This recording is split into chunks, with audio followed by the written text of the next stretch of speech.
Bueno, continuamos. A ver, ¿alguien quiere aportar?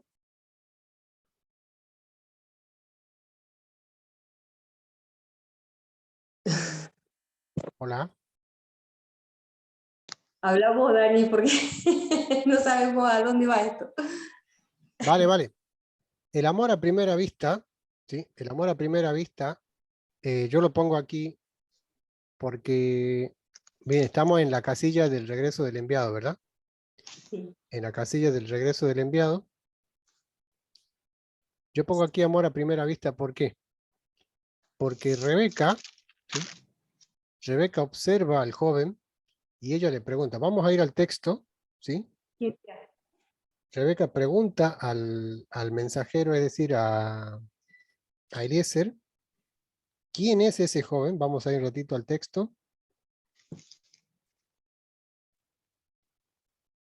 Capítulo 24, Sí, desde el 62 en adelante. ¿Sí? sí, el 65 más precisamente. El 65 dice, porque había preguntado al criado, ¿quién es este varón que viene por el campo hacia nosotros? Y el criado había respondido, este es mi señor. Ella entonces tomó el velo y se cubrió. Bien. Entonces, el criado contó a Isaac todo lo que había hecho y la trajo a Isaac a la tienda de su, bueno, ahí ya hablaríamos de la tienda de su madre, y la trajo Isaac a la tienda de su madre, Sara, y tomó a Rebeca por mujer y la amó y se consoló Isaac después de la muerte de su madre, ¿no? Entonces, aquí, ¿por qué le pongo el amor a primera vista? ¿Sí? Que viene a ser por parte de ella y de él, ¿sí? Porque apenas se vieron, ¿sí?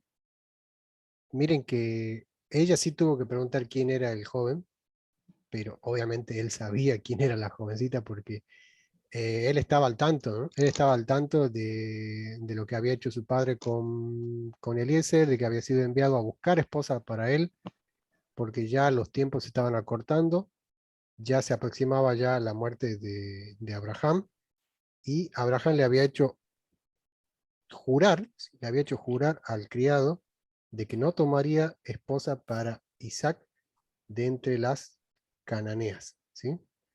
Incluso aquí, chicos, el Midrash nos habla y nos dice de que este Eliezer tenía hijas y que podrían, ¿sí? De acuerdo al buen testimonio de él, podrían ser candidatas para la hija para, para casarse con Isaac, pero eso está fundamentado en la objeción que él presenta, ¿sí? Porque la objeción que él presenta es cuando él dice, ¿y si la mujer no quiere venir? O sea, ¿la voy a obligar? ¿Sí? ¿Qué pasa si la mujer dice, quizá la mujer no querrá venir en pos de mí a esta tierra? ¿Volveré pues tu hijo a la tierra de donde saliste? O sea, él preguntó ya en un hipotético o en un escenario en el que Abraham esté muerto, eh, él preguntó, digamos, ¿qué haría si la jovencita no quisiera ir? Entonces él dijo, vamos a leerlo aquí, miren, 24:5, el criado respondió, quizá la mujer no querrá venir en pos de mí a esta tierra. ¿Volveré pues a tu hijo a la tierra de donde saliste? Entonces aquí el Midrash nos cuenta de que esta objeción que presentó el criado era en favor de su hija, porque él dijo, yo también tengo una hija que podría ser tranquilamente la esposa de Isaac. Tengan en cuenta, chicos, de que por palabras del mismo Abraham, este Eliezer pudo haber sido el heredero de todo. A ver quién recuerda ese texto donde Abraham le dice a Dios, ¿cómo es esto, Señor? ¿Cómo se hará si no me has dado prole? Dice, ¿acaso dice el heredero será este Damaseno Eliezer? Dice, ¿acaso me heredará, dice este Damaseno? ¿O acaso me Sí, heredará mi mayordomo? ¿No? sí. Entonces, nosotros tenemos Dani, puntos para creer de que Eliezer pudo haber sido, el número uno, pudo haber sido el heredero, no, por voluntad divina no lo fue, pero el Midrash nos cuenta de que él tenía una hija que podría haber casadose con Isaac. Por eso es que él pone esta objeción y él dice, ¿y qué tal si la jovencita no quiere venir? ¿La voy a obligar o yo he de llevar a tu hijo a Mesopotamia? Sí, Juan. Perdón, me llamaste, me tuve que retirar momentáneamente. El versículo que citaste es Génesis 15:2. Y respondió Abraham, Señor y Jehová, ¿qué me darás? Siendo así que ando sin hijo. El mayordomo de mi casa, ese Damaseno Eliezer. Ahí está, ¿eh? O sea que tenemos fundamento para pensar de que este Eliezer tenía, digamos, como para chapear, ¿no? Digamos, él podría haber sido el heredero, no lo fue, porque Dios sí bendijo a Abraham con un hijo legítimo, no hijo de Agar, sino un hijo de Sara, ¿sí? Y el 6, chicos, es la clave, porque el 6 le dice, y Abraham le dijo, guárdate que no vuelvas a mi hijo allá. Otras versiones dice, mi hijo se queda en Canaán, mi hijo no se mueve de Canaán, ¿no? Y les digo, otras versiones dicen porque ya no lo dice en original, ¿sí? Sino que otras traducciones han interpretado esto que Abraham le quería decir ahí al siervo diciendo, mi hijo no se mueve de Canaán. Y curioso que en toda la historia de Isaac, ustedes van a ver que él nace en Canaán y muere en Canaán. Nunca emigra, nunca va ni para el norte ni para el sur. Él se queda en Canaán, ¿sí? Él no sale. En cambio, Jacob sale, Abraham también sale, ¿sí? Jacob y Abraham salen, Isaac se queda. En esta versión dice, el mayordomo, bueno, le contestó, ¿y qué pasa si la mujer no quiere venir conmigo a esta tierra? ¿Debo entonces llevar a tu hijo para que él mismo la busque? Y Abraham le dijo, más te vale que no lo hagas. Increíble, qué cuidado tenía Abraham de que su hijo no salga. Bueno, la voy a saludar por lo menos. ¿Qué le pasa? ¿Está enojada? No. ¿Apenas esto ya me está peleando? Salí, que estoy estudiando. Bueno, la voy a saludar. No sé. Bueno. Bien, vamos a continuar. Nos quedamos en esta parte donde dice así. Aquí miren. Llegamos al punto. Aquí, Leti, te voy a pedir que me haga el favor de leer. Esto es información que está disponible para todos, ¿sí? Esto está disponible para todos, todo aquel que quiera investigar un poquito más. Yo le voy a mostrar dos caras de esta cuestión, ¿sí? La cara bíblica, ¿sí? Que tiene que ver con la genética, ¿sí?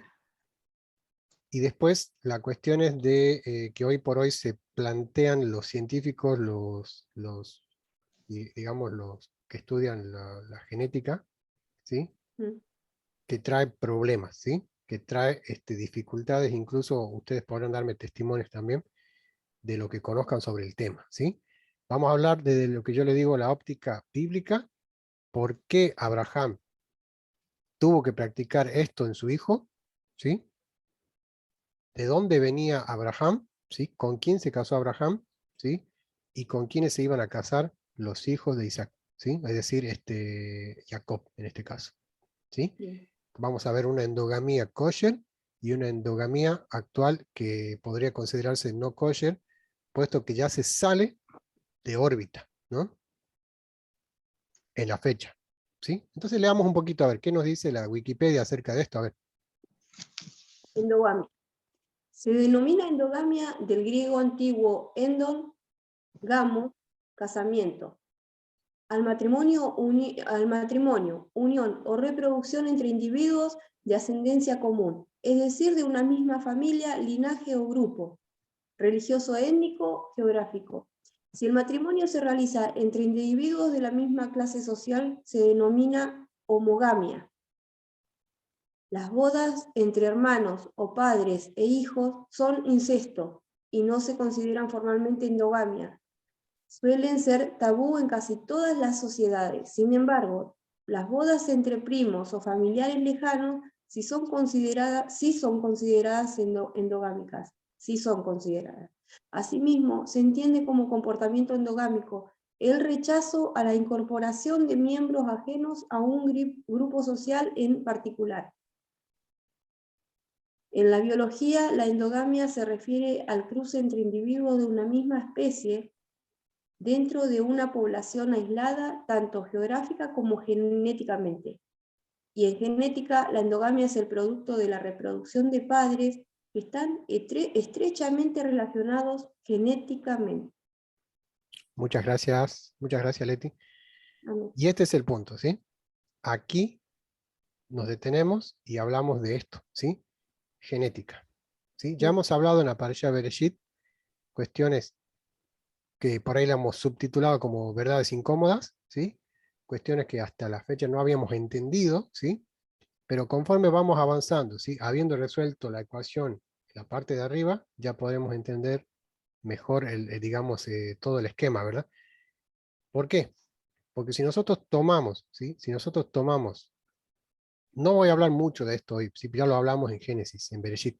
Si nosotros tomamos aperitivo manzana como la caída del hombre, no vamos a entender muchas cuestiones, ¿sí? No vamos a entender, por ejemplo, esto, ¿sí? El por qué, que lo leímos recién en el 6, que dice, guárdate, o sea, como dijo la otra versión, más te vale, ¿sí? No, ¿Mm? ¿Cuál era la preocupación de Abraham, de Isaac y de Jacob de no tomar mujer de las cananeas? ¿Sí? lo Ellos puro y no eran, ¿cómo, Leti? lo puro y lo impuro. Lo puro y lo Sería. impuro. ¿Sí? Amén. Vamos a hablar, ¿sí?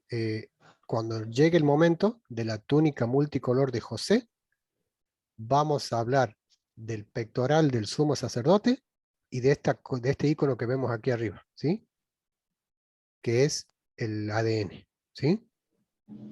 El ADN, cómo está relacionado estrechamente con la túnica multicolor de José y cómo está relacionado también con el pectoral, que vendría a ser, el pectoral del juicio vendría a ser como una versión más moderna de la túnica multicolor de José. Es como la kipá, digamos. ¿La kipá qué es la kipá?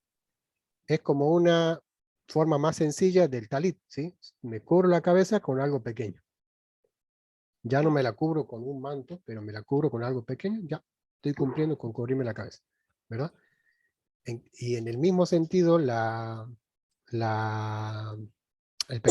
pectoral del sumo sacerdote, que medía un palmo, ¿sí? Que tenía 12 colores, ¿sí? 12 piedras de 12 colores, es decir, 12 cromos, para que vayan dándose una idea, cromos, que es color en griego, cromosomas, ¿sí? Vamos a hablar, cuando llegue el momento de la parashá, esta parashá se llama Vayeshef, significa y se asentó. Cuando hablemos de José y la túnica multicolor, nos vamos a gozar realmente. Por eso le digo, todo este ciclo trianual va a tener una perspectiva diferente, tirando más a lo que es, digamos, la parte científica, kosher, no la falsamente llamada ciencia, no la ciencia trucha que hay por ahí, ¿sí? Por ejemplo, la ciencia que nos encerró 2 años en nuestras casas, ¿sí? Esa ciencia no, ¿sí? Yo digo la ciencia de la Biblia, ¿sí? La ciencia bíblica, ¿sí? La falsamente llamada ciencia, ya lo decía el apóstol Pablo, esa la dejemos para los que andan ahí afuera, ¿sí?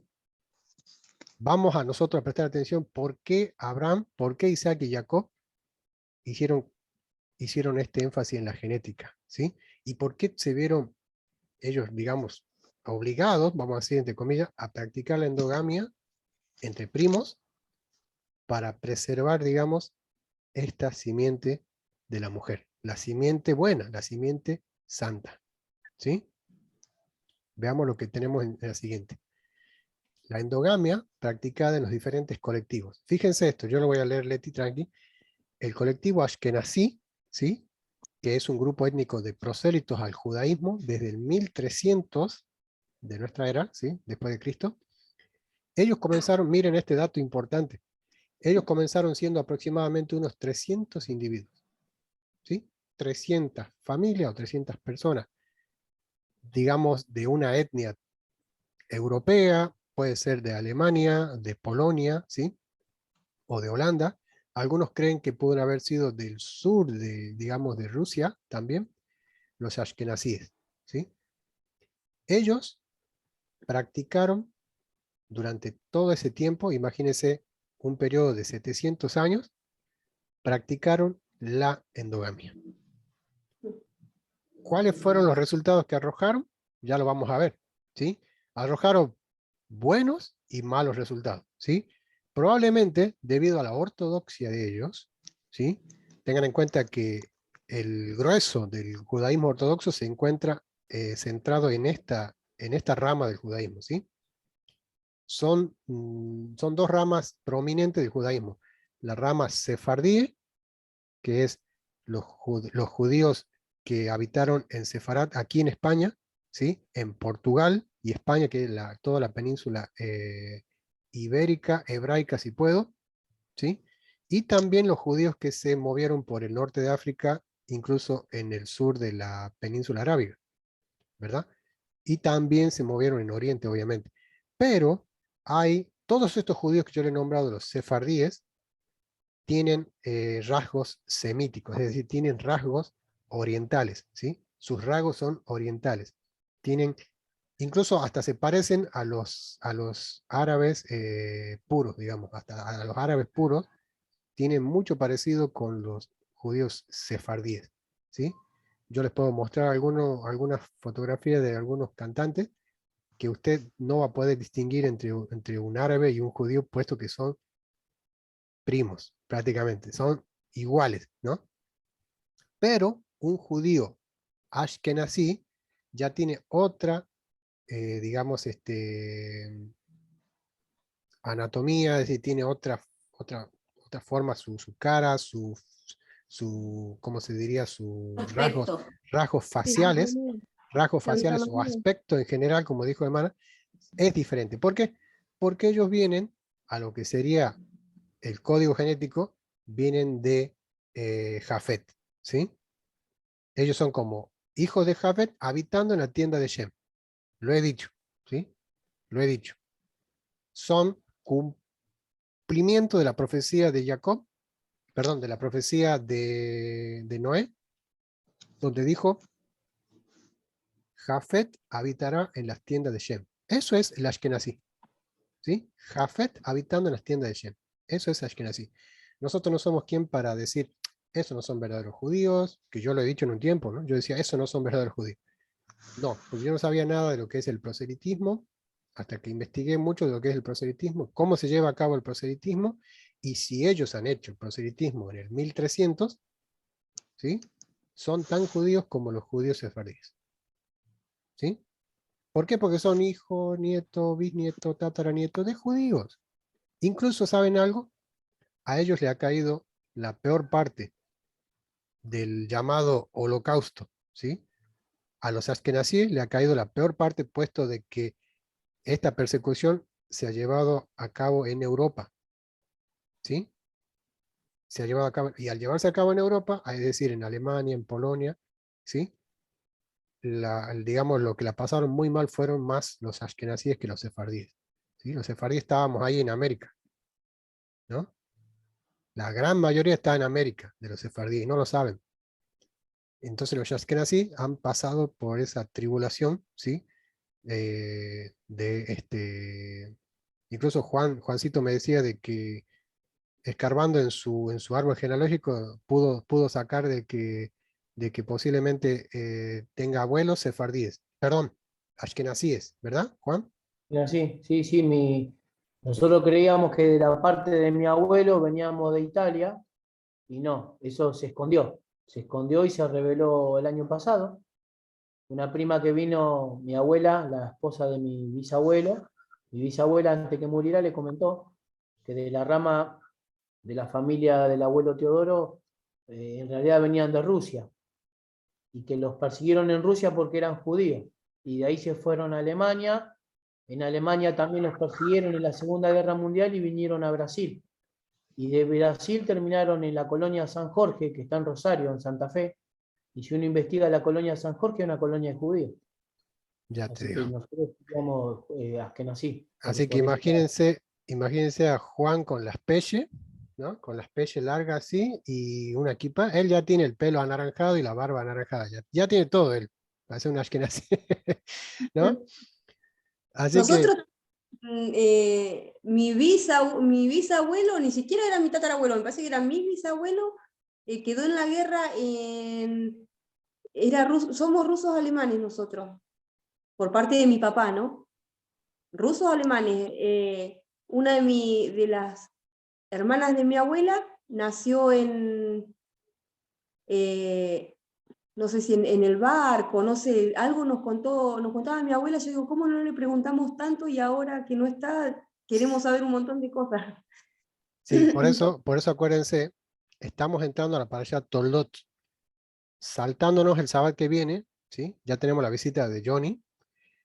Entramos a parasha Toldot. Yo les había pedido una tarea a ustedes, no sé si se acuerdan.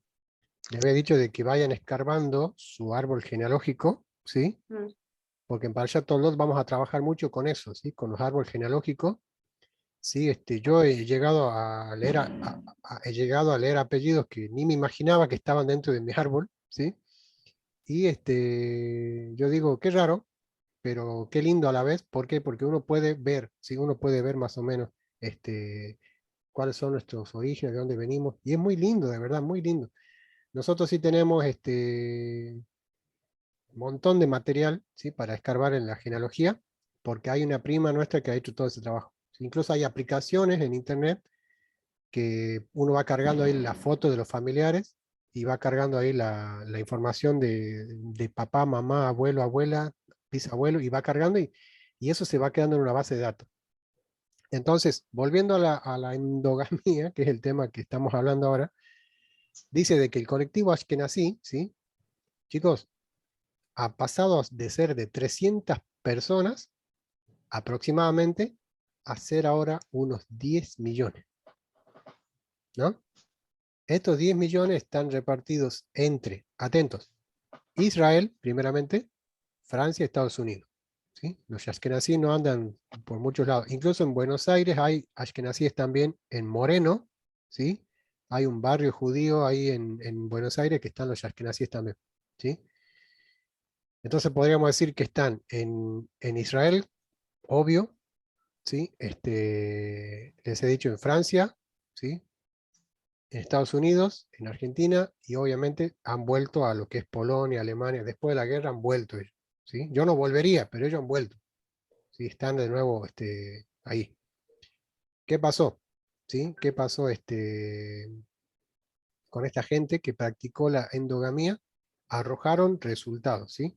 Incluso muchos genetistas o personas que estudian la genética del genoma humano, y cruzamente judíos, ¿sí? Han tomado 10 abuelitos ashkenazíes y le han hecho un estudio sanguíneo, ¿sí? Y han descubierto cosas muy importantes que pueden favorecer, dice, al descubrimiento de curas para enfermedades. ¿Por qué? Porque todo ello lo hicieron en casa, ¿sí? Valga la redundancia. Todo ello desde 700 años que se casan con primo, con la prima. Yo no sé si entre hermanos, pero la endogamia la han practicado ellos en 700 años. Imagínense, primos, fijo, ¿sí? Que se han casado entre primos, eso es fijo. Pero ¿qué pasa? Vamos a ver un punto curioso, yo no sé si se los puse aquí. Miren esto.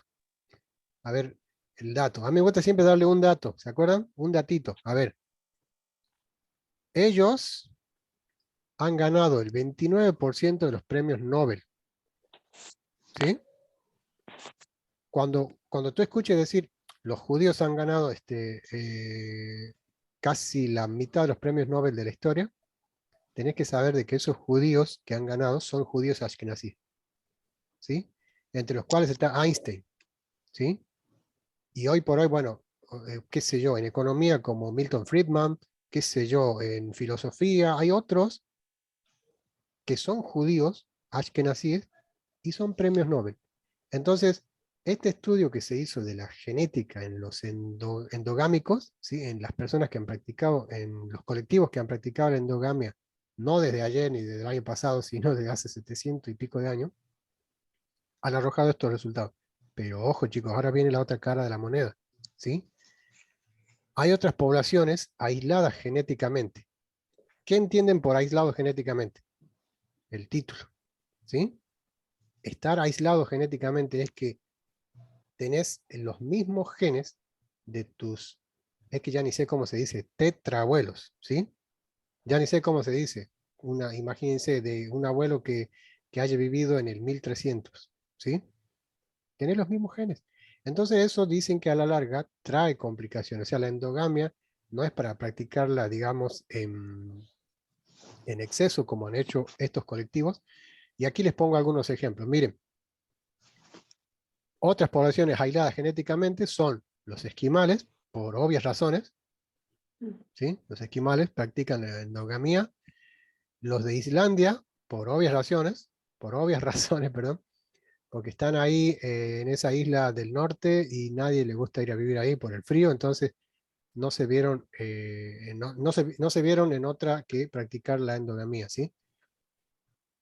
Ahora hay un grupo de cristianos llamados, esta denominación es denominada los cristianos Amish, ¿sí? Aquí en España están este grupo étnico, ¿sí? Pero no se parecen en nada a los gitanos que tenemos ahí en Argentina, ¿sí? Los gitanos de aquí de Europa son más parecidos a los hindú, ¿sí? Son muy parecidos a los hindúes, ¿sí? Los gitanos que viven en América del Sur son muy distintos, ¿sí? A los que viven aquí. Creo que los que se han ido para ahí son de Rumanía, si no me equivoco. Los que se han ido para América del Sur son de Rumanía. En cambio aquí están los indoeuropeos, que son los gitanos estos que han practicado endogamia también. Y miren, chicos, los libros de historia también nos prueban de que los reyes, o sea, la dinastía de reyes españoles, practicaron también la endogamia. Y aquí donde vienen, digamos, los puntos clave. Yo esto se lo voy a ampliar la semana que viene, si quieren, para que veamos más. Hubo malformaciones, hubo personas con joroba, personas muy enfermizas, personas que incluso casos, digamos, de enfermedades nuevas que se daban cuando los médicos indagaban en el asunto, daban con que eran poblaciones endogámicas. Es decir, que todo esto se debía a digamos, al aislamiento genético. Es decir, no había, ¿cómo se puede decir esto? Como renovación, ¿sí? O como compatibilidad, ¿sí? Más bien había algo así como un aislamiento genético siempre entre los mismos, siempre entre los mismos, entre los mismos, entre los mismos, y como le digo, ha arrojado personas con el coeficiente intelectual más alto del mundo y también ha arrojado anomalías severas, chicos. Estamos hablando de personas que tienen los ojos casi por aquí, ¿sí? En la endogamia. O sea, personas que uno lo ve aparentemente, parecen personas sanas y normales, incluso son sanas a veces, pero los ojos los tienen en lugares, o sea, los tienen desorbitados, tienen malformaciones en la nariz, en la boca, tienen malformaciones en la cabeza, o sea, malformaciones cefálicas, incluso gigantismo, ¿sí? Se han dado un montón de casos de enfermedades raras, ¿sí? Imagínense, y los médicos no sabían a qué se debía. Cuando comienzan a estudiar, cuando se descubre el genoma humano y se empieza a estudiar todo esto, sacan de que esto de no combinar genes trae sus consecuencias, trae sus pros y sus contras. En el sentido espiritual, viendo de que hay una posible simiente de la serpiente de que Abraham, Isaac y Jacob querían evitar, era muy bueno practicar la endogamia en tiempos bíblicos, ¿sí? Es decir, casarla con los primos a las niñas, casarlo con las primas a los niños. ¿Por qué? Porque de la simiente buena, vos sabías que Terá venía de Shem, ¿verdad? Nahor, Betuel y Labán podrían ser muy paganos, ¿sí? Podrían ser muy idólatras. Incluso el Midrash dice de que para que Eliezer entre a la casa de ellos a comer, tuvieron que sacar todos los ídolos que había allí, ¿sí? Porque el siervo de Abraham no iba a entrar en un lugar donde había ídolos, ¿sí? Entonces, eran muy idólatras, sí, pero venían de una buena estirpe, venían de una buena simiente, genéticamente hablando, ¿sí? Por eso es que ellos cuidaban de no contaminar sus genes, el manto de José, tenía que seguir siendo de colores. Si no, no iba a tener eso José, ese manto. ¿Sí? Practicar en ese tiempo entonces la endogamia fue bueno para nuestros padres para mantener, digamos, la buena simiente de la mujer. ¿Sí? Hoy por hoy ya está el estudio, yo se lo voy a compartir, el estudio de los ashkenazíes que se hizo, arrojado, miren, 29% de los premios Nobel, ¿sí? Yo estoy seguro de que los ashkenazíes han practicado endogamia basados en la historia de los patriarcas. Estoy segurísimo de eso, de que ellos la han practicado por amor a lo que dice la Biblia de la historia de los patriarcas. ¿Sí? Ahora, creo que me falta aquí un grupo étnico, los menonitas, ¿sí? Que están en Argentina también. Los Ah, sí. menonitas practican endogamia, pero son un grupo relativamente nuevo. ¿Por qué? Porque ellos llegan, ¿sí? Luego de la Segunda Guerra también, ¿no? Llegan a América y ellos comienzan a practicar allí la endogamia. Ellos no se mezclan tampoco, no se mezclan creo que los pueblos originarios también en el norte de Argentina también practican endogamia, ¿sí? No se mezclan, ¿verdad? Entonces, ¿qué pasa? Arroja resultados como coeficiente intelectual muy alto, pero también arroja anomalías y malformaciones. Eso está comprobado, ¿sí? Opiniones. A ver.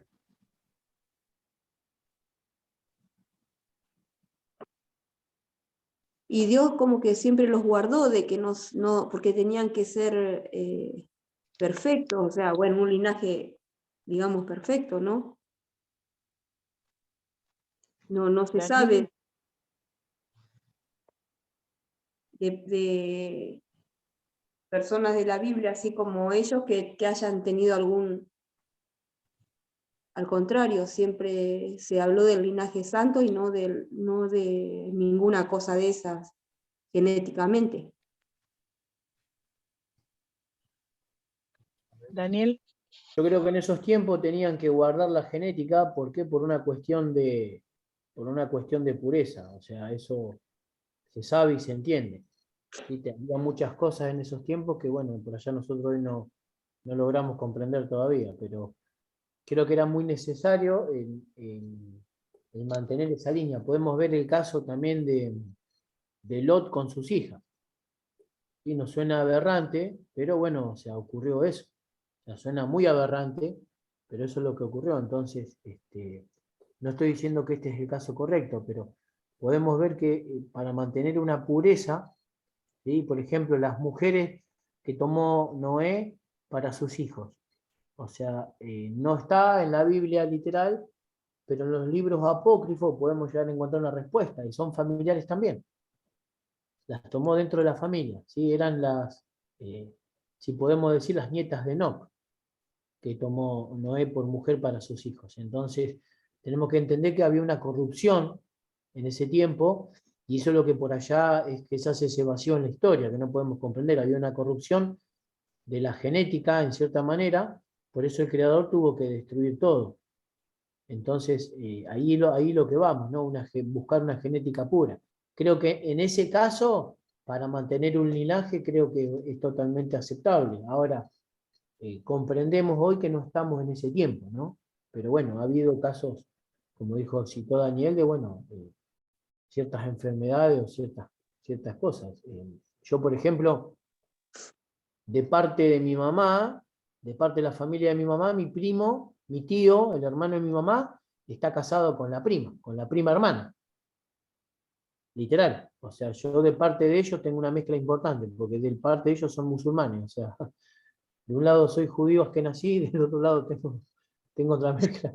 Pero bueno, la realidad es esa, que mi tío está casado con la prima. Y bueno, mi prima no sufrió ninguna alteración genética para nada, en el caso de ellos, ¿no? Pero bueno, yo investigué un poquito del lado de la familia de mi mamá y es como que mantenían esta costumbre de tener esa tendencia a casarse con familiares. Pero bueno, cuando me enteré me quedé perplejo, la verdad que no lo podía creer, pero bueno, son prácticas que uno, por eso a veces venimos heredando cosas que volvemos al principio, ¿no? O sea, hoy conocemos, ¿sí? Uno, si bien traemos una genética, pero entendemos que la palabra es como una espada, ¿no? Y penetra hasta los tuétanos. ¿Y qué hay en los tuétanos? El ADN. Entonces la palabra tiene la capacidad de cambiar toda esa perversión, todo eso que venimos